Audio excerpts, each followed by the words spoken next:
மெலடியோ அதிரடியோ இசையில் மிரட்டும் டி இமான் பிறந்தநாள் தொகுப்பு. மெலடியோ அதிரடியோ அசத்தலான இசையை வழங்குவதில் டி இமான் தனிரகம். இன்று பிறந்தநாள் கொண்டாடும் இமான் குறித்து இந்த செய்தித் தொகுப்பில் பார்க்கலாம்.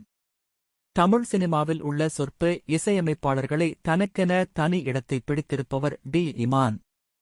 மைனா, கும்கி, வேலை இல்லாத பட்டதாரி என தொடங்கி கிராமத்தை பின்னணியாக கொண்ட படத்தின் பாடல்களை கேட்டாலே இது இமானின் இசையாகத்தான் இருக்கும் என உறுதியாக சொல்லும் அளவுக்கு அவரது இசை தனித்துவமானது.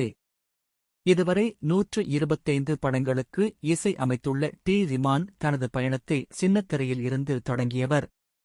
விஜய் மற்றும் பிரியங்கா சோப்ரா நடித்த தமிழன் படம் மூலம் வெள்ளித்திரையில் அடியெடுத்து வைத்த அவர், முதல் படத்திலேயே அறிமுக நடிகையும் உலக அழகியுமான பிரியங்கா சோப்ராவை பாட வைத்து மேஜிக் செய்தார்.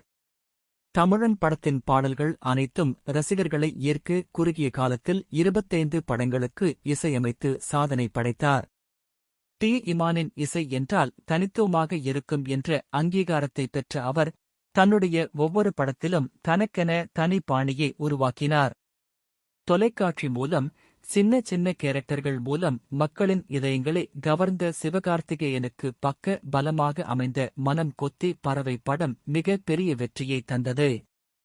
அதன்பின் வருத்தப்படாத வாலிபர் சங்கம், ரஜினி முருகன் என சிவா, இமான் இணையும் அனைத்து படங்களும் சக்கப்போடு போட்டது. முக்கியமாக வருத்தப்படாத வாலிபர் சங்கம் படம் டீமானின் 50வது படமாக அமைந்தது. டி இமானின் இசை என்றால் தனித்துவமாக இருக்கும் என்ற அங்கீகாரத்தை பெற்ற அவர், தன்னுடைய ஒவ்வொரு படத்திலும் தனக்கென தனி பாணியை உருவாக்கினார். தொலைக்காட்சி மூலம் சின்ன சின்ன கேரக்டர்கள் மூலம் மக்களின் இதயங்களை கவர்ந்த சிவகார்த்திகேயனுக்கு பக்க பலமாக அமைந்த மனம் கொத்தி பறவை படம் மிக பெரிய வெற்றியை தந்தது. அதன்பின் வருத்தப்படாத வாலிபர் சங்கம், ரஜினி முருகன் என சிவா, இமான் இணையும் அனைத்து படங்களும் சக்கப்போடு போட்டது. முக்கியமாக வருத்தப்படாத வாலிபர் சங்கம் படம் டீமானின் 50வது படமாக அமைந்தது. அதேபோல தந்தை மகன் பாசத்தைக் காட்டும் விதமாக அமைக்கப்பட்ட குறும்பா பாடலும் ரசிகர்களால் கொண்டாடப்பட்டது. காதல் பாடல்கள் மட்டுமல்லாமல் துள்ளலிசையிலும் தூள் கிளப்பியவர் டி இமான். இசையப்பாளராக மட்டுமல்ல, பாடகராகவும் தன்னை நிரூபித்துக் காட்டியவர் டி இமான்.